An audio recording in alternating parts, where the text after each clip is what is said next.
Bonjour à toutes et bonjour à tous. Aujourd'hui, on se retrouve pour une nouvelle vidéo. Et cette fois-ci, j'ai envie de parler, enfin plutôt de faire un petit point entre guillemets sur Microsoft Windows en l'occurrence. Voilà, et Microsoft en général, pour savoir un petit peu, ou plutôt pour vous parler de ce que je pense entre guillemets de la société ou de ce qu'ils font surtout. Voilà. Donc là actuellement on sait que bah voilà, Windows 10 est là depuis un petit moment justement et en même temps il y a eu de la mise à jour bon, qui a fait polémique et tout, j'en ai parlé juste avant et en même temps du coup j'ai envie de parler un petit peu de ce que Windows ou plutôt de Microsoft avec ce qu'ils sont en train de faire sur Windows pourrait faire dans l'avenir et éventuellement ce que l'on peut ressentir en tant qu'utilisateur. Voilà. Donc bon pour l'avenir évidemment on sait qu'il y a des choses qui sont un petit peu dans les starting blocks depuis un petit moment sur Microsoft, donc surtout des essais, des tentatives de choses. Donc il y avait le projet HoloLens, c'est ce qu'on a en photo là, justement sur la droite, qui était présent. On n'en entend plus trop parler, apparemment c'est toujours en cours, mais on ne sait pas trop. Il y avait eu des présentations avec des jeux comme Minecraft, des choses comme ça. Il y avait, comme sur la photo, ce que l'on pouvait voir dans les lunettes. Donc des choses vraiment très intéressantes en l'occurrence, qui étaient totalement en 3D. Voilà, c'est vraiment très très impressionnant dans le sens où on se demande comment dans des petites lunettes ils arrivent à avoir un tel processeur pour gérer un petit peu tout ça, et la 3D et la réalité virtuelle. Donc ça, voilà, c'était vraiment les premiers moments de HoloLens, sachant que c'était avant les casques de réalité virtuelle, voilà, pour les jeux et tout. Donc quand je dis ça, c'est HTC Vive ou d'autres choses comme ça. Et du coup, Microsoft avait pris un petit peu les avances. Sur Windows, alors Windows, bon on a vu qu'il y avait Windows 8 qui était sorti, qui voulait justement casser un petit peu les codes de ce qu'il y avait de chez Windows depuis Windows 95, voilà. Il y avait Windows 3.11, mais c'est un petit peu différent. Depuis Windows 95 jusqu'à Windows 8, c'était toujours la même chose. Voilà, le menu, les ci et ça, tel qu'on l'a connu et qu'on le reconnaît maintenant justement. Et Windows 8 se sont dit, tiens, on va casser les codes et on va carrément faire autre chose, on va changer de design et tout. Et c'est là que justement on a commencé, enfin moi à mon goût, à perdre un petit peu Microsoft. Parce que depuis tout ce temps-là, depuis Windows 8, en plus de ça, maintenant le système il est gratuit pour le mettre à jour. Depuis Windows 8, on a l'impression qu'ils sont en train de se rechercher en permanence, c'est-à-dire que on a l'impression que le système est jamais complet. Voilà, donc Windows 8, il y avait le fameux menu démarrer en plein écran avec tous les carrés partout. Donc quand je dis tous les carrés, c'est vraiment de toutes les couleurs et tout, qui était en plein écran. Plus de menu démarrer, plus de ça. Donc voilà, il n'y avait même plus le drapeau pour faire menu démarrer, donc on allait vers la gauche comme ça et on allait chercher le menu en cliquant dans le coin en bas à gauche. Au niveau ergonomie, c'était totalement nul. Ensuite, ils se sont dit, bah tiens, si on rajoutait un petit drapeau, comme c'était avant du coup avec le menu, mais on avait toujours le truc en plein écran. Ensuite est venu Windows 8.1, ils se sont dit, tiens, et si sur les applications métro en plein écran, on mettait enfin une petite croix pour les couper, parce que on pouvait plus les couper. Voilà. À moins de faire un truc assez spécifique, on prenait en haut de l'écran, on le baissait et du coup ça fermait. Voilà. Mais il n'y avait pas de croix. Donc Windows 8.1 est enfin l'arrivée des croix, mais qui arrivent et qui surgissent quand on met la souris vers le haut. Voilà, sinon on ne pouvait pas le voir non plus. Et enfin Windows 10 arrive et ils se sont dit si on refaisait comme avant, tout compte fait. Et tout compte fait, ils sont revenus comme avant avec un fameux menu démarrer qu'on trouve ici, qu'on a depuis maintenant sur Windows 8, donc ça c'est plutôt sympathique. Et enfin, on retrouve ce que l'on avait avant l'habitude d'avoir, donc la croix, carré et tout. Tout ça c'est revenu comme avant, bon un design un peu différent, un peu plus carré, et du coup on se retrouve avec quelque chose de normal, surtout pour les pros. Et au fil des années, les mises à jour ça arrive.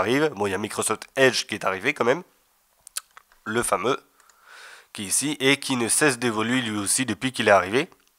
Bon bon gré mal gré, mais il est toujours pas fini de toute façon. Et enfin, on arrive jusqu'à cette mise à jour ici, où justement on a eu les petits soucis entre guillemets pour ceux qui avaient perdu les fichiers et tout. Bon ça, bon c'est des choses qui peuvent arriver, mais on n'a toujours pas un système totalement fini. Et je vais m'expliquer. Donc, quand je dis il n'est pas fini, c'est-à-dire que on nous dit entre guillemets que voilà, par exemple l'explorateur de fichiers qu'on a là derrière, hop là, lui normalement il est censé avoir des onglets et tout. Enfin, il était censé, hein, normalement il devait déjà les avoir. On les a toujours pas. Donc ça, j'en ai assez parlé et tout. Au niveau du design, bon on a un petit souci. Là, on est sur une interface à l'ancienne et là, on est sur une interface nouvelle. Donc l'interface à l'ancienne, type Windows 8, et Windows 10 évidemment, mais Windows 8 surtout, et puis là l'interface à la Windows 10, la vraie. Voilà. Du coup, on se retrouve toujours avec deux choses et c'est pas très cohérent au niveau du design. Pourquoi il y a ça? Alors tout simplement parce que le problème c'est qu'ils ont totalement changé les codes. Voilà, donc ils ont fait une nouvelle interface qui change totalement et du coup tout le monde ne suit pas. Donc ils ont été obligés de laisser cette ancienne interface pour que genre les VLC par exemple qui se trouvent là puissent intervenir normalement sur le système. Voilà. Donc là on a une interface normale, jusque là bon bah, on y reconnaît.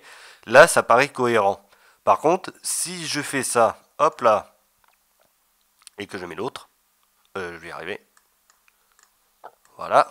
Et ben là ça paraît beaucoup moins cohérent d'un coup. Voilà, même si je fais ça, hop, je désactive. Vous voyez que là, ça reste en noir. Et puis là, on a un souci. On n'a pas la même, on n'a pas du tout la même interface. Donc l'ancienne et la nouvelle. Si je prends le CMD, hop là. Lui, le CMD, bah, il n'y a pas de souci, il n'y a pas d'interface, c'est rien. Donc lui, il garde à peu près les mêmes codes en général. Donc ça, il n'y a pas de souci là-dessus.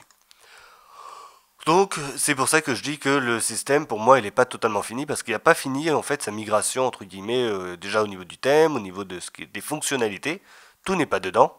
Voilà, bon bah on a quand même pas mal de choses. Et puis en même temps on se rend compte qu'il y a toujours des évolutions au fil des. Enfin c'est des semestres, hein, non pas des semestres, c'est ça des semestres. Donc au fil des semestres ça évolue petit à petit et en fait on se rend compte qu'il y a toujours des choses qui arrivent et que c'est jamais fini. Voilà. Donc, au final, est-ce que Microsoft, ou plutôt Windows en l'occurrence, si, va un jour se stabiliser et se dire c'est bon, on a finalisé notre système, il est vraiment complet. Onglet ou pas onglet, on s'en fout, mais qu'il soit stable pendant un moment. Parce que là, le problème, c'est qu'il est jamais totalement stable. Si je vais dans les paramètres, pareil, alors là, jusque-là, bon, on a des paramètres, pas de souci. Mais il y a des choses que je peux retrouver dans le panneau de configuration. Donc pour ça, il faut que j'aille là.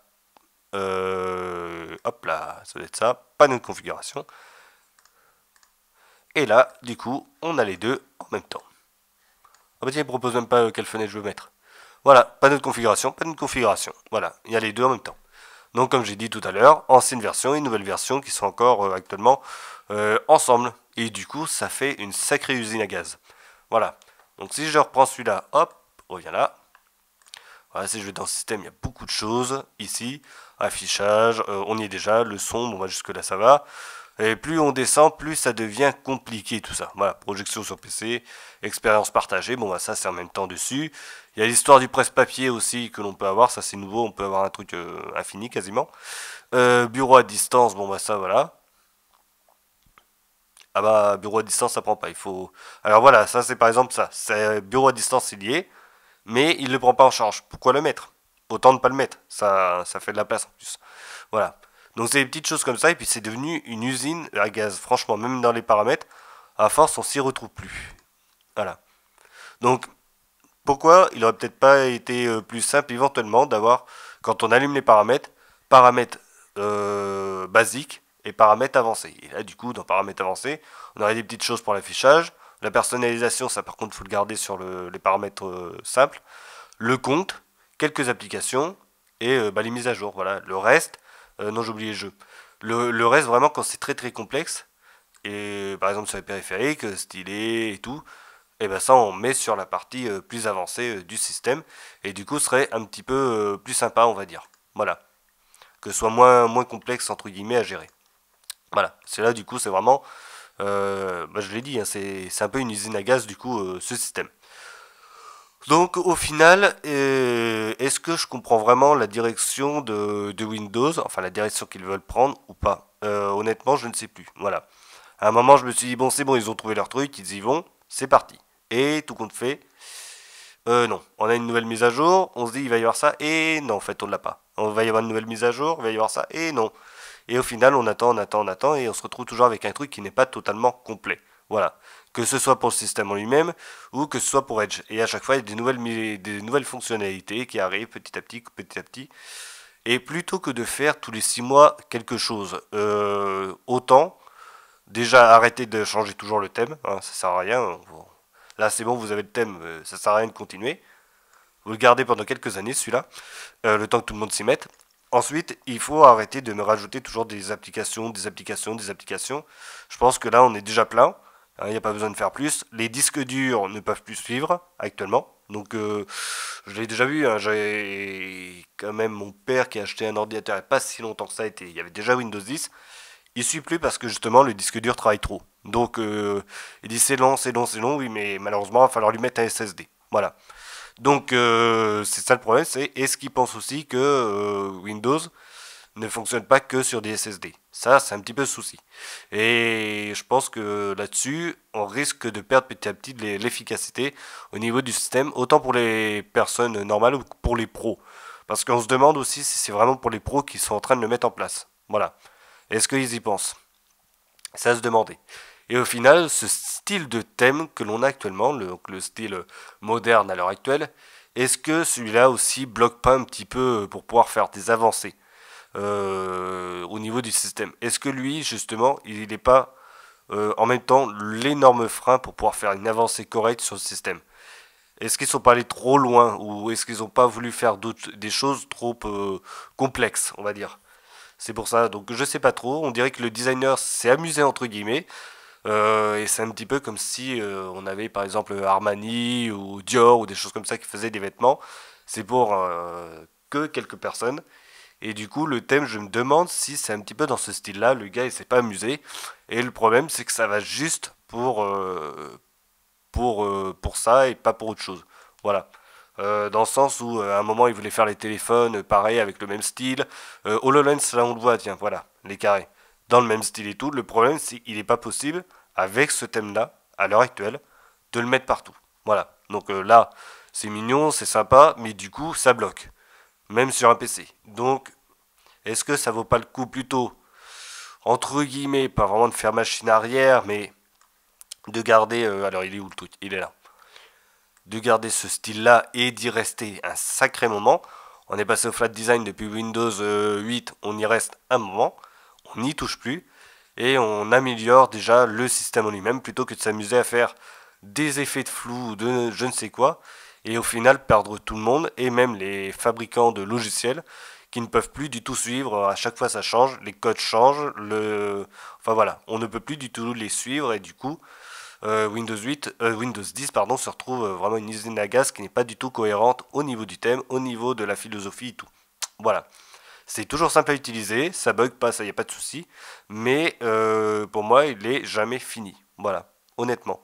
C'est comme il y a récemment, ils ont mis le clavier SwiftKey, bon bah ça pourquoi pas.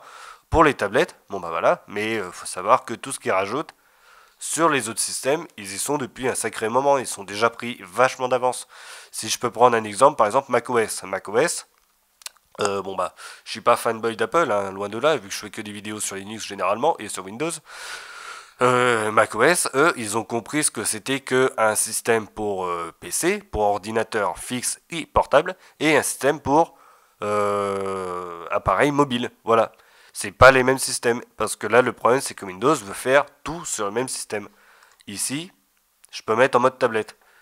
Le problème, c'est que le mode tablette, voilà ce que ça nous fait. Voilà. Ah, si, il y a la croix qui est là. Ça, c'est valable pour les tablettes. Pourquoi pas? Et encore, avec le thème, c'est pas top. C'est bizarre, c'est vachement sombre là. Donc, c'est pour ça. Au moins, chez Mac, ils ont compris. Ils sont passés au flat design. Ils ont mis un sacré moment. C'est depuis 2004. Je crois que c'est à peu près ça. Ils ont mis un nouveau style de thème chez macOS. Avec macOS 10. Et à l'heure actuelle, on a toujours le même style. Voilà. Ils sont passés au flat design en 2013-2014, je crois. Ils ont passé iOS qui était en photoréaliste au niveau des icônes et tout, au flat design aussi. Mais ceci étant, ils l'ont bien fait et ils ont gardé le même truc tout le temps. Ils ont rajouté des fonctionnalités au fur et à mesure des avancées, certes, qui sont valables, qui sont bien mises au point. L'arrivée des onglets sous macOS a été fait normalement et de manière cohérente, pas comme ce que voulait faire Microsoft à un moment. Ça, du coup, chez Microsoft, c'est pas du tout cohérent. Voilà. Enfin, ce qu'ils avaient montré, c'était pas du tout cohérent. Et là, à l'heure actuelle, bah, on a un gros souci, c'est que bah, le système, pour moi, il est pas complet. Voilà. Linux, on peut retrouver un petit peu la même philosophie sur Linux, à la seule différence, c'est pas un système propriétaire, c'est pas un système qui est défini pour être vraiment partout. C'est vraiment un truc qui est fait pour... enfin voilà, c'est gratuit, on peut l'installer et tout, c'est sympa, mais c'est gratuit. Là, on est sur un truc qui est complètement payant, normalement, qu'on va installer pour des pros, qu'on va installer pour des personnes qui vont travailler dessus. On peut pas s'amuser à faire n'importe quoi, on peut pas s'amuser justement à faire vraiment des essais scientifiques, entre guillemets, si je puis dire ça comme ça. On peut pas faire tout ça, c'est pas possible. C'est Edge, c'est pareil, lui. Peut-être qu'un jour ils vont le stabiliser. Maintenant, c'est bon, il est à peu près complet. Enfin, je pense, hein, j'ai pas été voir tout ça, là, mais je pense qu'il doit encore manquer des choses de toute façon. Enfin, il y en a un qui est sorti il y a pas longtemps, c'est Vivaldi. Vivaldi, il est sorti. Ils se sont dit, quitte à le sortir, on le sort complet. Et il était complet. Et même plus que complet, il y a même des choses qui sont mieux que Chrome et Firefox. Mais au moins, ils ont compris. Dans le sens où, quand on sort un truc, il faut qu'il soit complet. Edge, quand il est sorti, ils ont dit, oui, et tout, il y a les extensions et tout, mais en fait, les extensions, on s'en fout un petit peu, quoi. Oui, c'est vrai qu'on peut bloquer la pub, c'est pas mal, mais au final, qu'est-ce qui va nous apporter de plus? Rien. Voilà. Faut le dire clairement, il nous apporte rien de plus. Pour ouvrir des onglets, ça franchement, l'aperçu des onglets, bon bah voilà, pourquoi pas, hein, si j'ouvre un autre onglet. Si je vais là, je l'ai déjà l'aperçu des onglets, j'ai pas besoin de descendre le truc. Honnêtement. Voilà, est-ce qu'il est rapide ou pas? Normalement, il est censé être rapide. Enfin là, sur la fibre, j'ai l'impression qu'il est plus lent même. Il est plus lent. Donc voilà, c'est même pas la peine. Il est plus lent que Firefox maintenant. Donc, non, faut vraiment qu'ils avancent. Faut vraiment qu'ils avancent ces choses. Ils peuvent pas rester là, à attendre. Le magasin d'applications, c'est pareil. Les gars, il y a Apple, il faut quand même mieux. Chez Linux, avec l'Ubuntu Store et les stores d'applications, que ce soit sur Kubuntu, etc., c'est largement mieux. Enfin là, c'est un bordel. Voilà, pour moi, c'est vraiment le bordel. C'est pas, voilà, il y a trop de couleurs. C'est pas assez bien fait. C'est trop gros, les carrés sont trop gros. Et voilà, il y en a qui sont grandes, il y en a d'autres qui sont petites. C'est vraiment le bazar là-dedans. Voilà. Et après, on se dit, bah, c'est pas complet et tout. Enfin voilà. Déjà, c'est pas très complet parce qu'il y a le problème du design qui est vraiment. Enfin, c'est le bordel. Voilà, faut le dire clairement.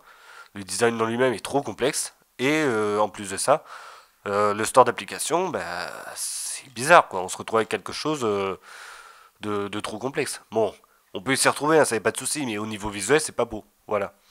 Donc, prenez-en de la graine, que ce soit sur Linux ou sur Mac, l'un ou l'autre, mais il faut vraiment qu'il se stabilise un jour. Sinon, voilà, il risque d'y avoir du changement. Il suffit tout simplement que Mac sorte. Alors, un PC, voilà, un PC fixe, tel un Mac mini, et ils en ressortent à nouveau. Et un ordinateur portable dit bas de gamme, pas avec le même design, un peu moins luxurieux, on va dire, au niveau du style. Ils le sortent genre l'ordinateur à 600 $ et l'autre, enfin l'ordinateur portable 600 $ et le Mac mini à 500 $. Vous allez voir, ça va faire du mal, je pense. Voilà, il suffirait qu'ils fassent ça. Imaginez une seule seconde qu'ils fassent ça. Avec un petit 3, un petit 5 des familles. Pourquoi pas FanNest si vous voulez. Et puis macOS qui fonctionne dessus. Capable de lire de la 4K en natif. Voilà. À l'heure actuelle, c'est ce qu'il y a. Imaginez qu'ils s'amusent à faire ça. Là, je pense que Windows risque de se faire des cheveux blancs. Voilà, honnêtement. C'est le système, même si sur Mac, ils changent pas tout le temps de thème et tout, ils sont posés. Ils font un truc, ils l'assument, ils vont jusqu'au bout, ils disent voilà, nous c'est le thème, il est flat design, les boutons sont à gauche, c'est comme ça, c'est toujours été comme ça, et les menus sont dans la barre des tâches tout en haut. C'est comme ça, c'est Mac. Terminé. Et ça a toujours été ça depuis le début. Ils ne changent pas. Et au moins ça c'est assumé et tout. Sur Linux, c'est pareil.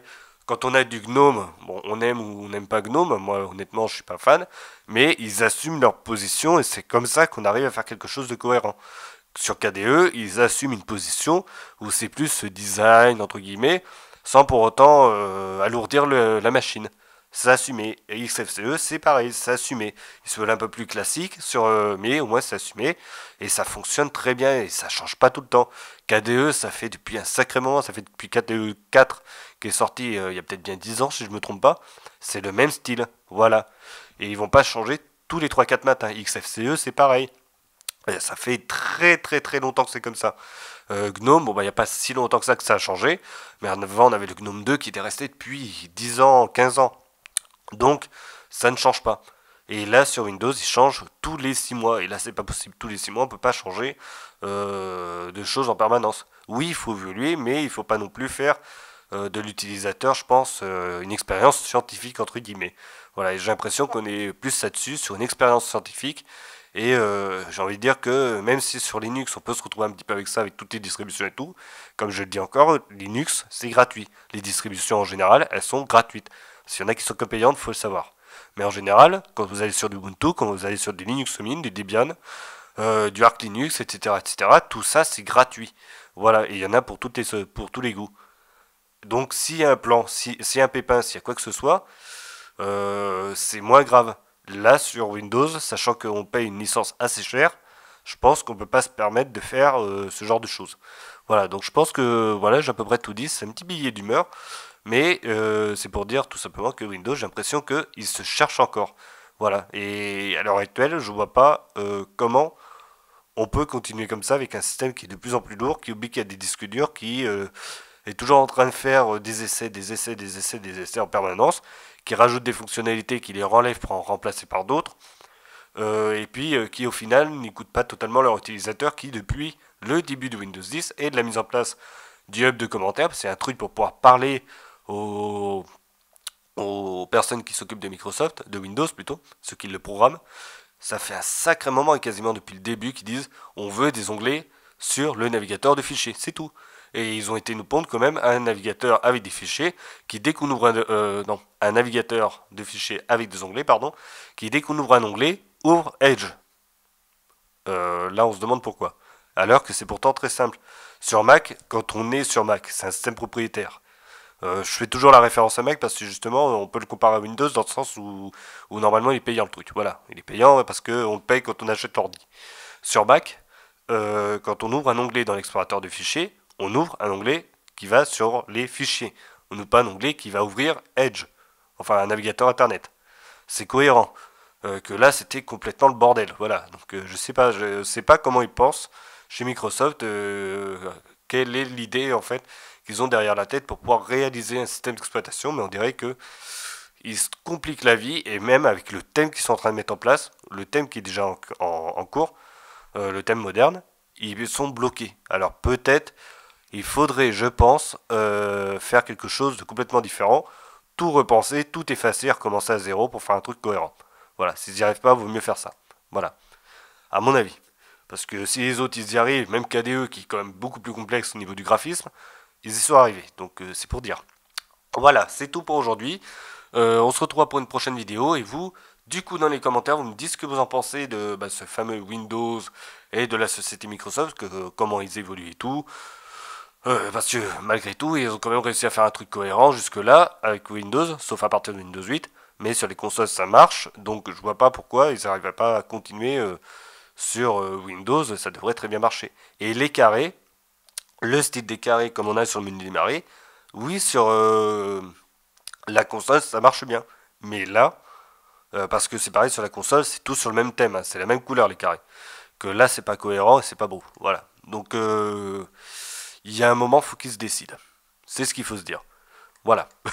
Allez, sur ce, à bientôt et portez-vous bien. Salut.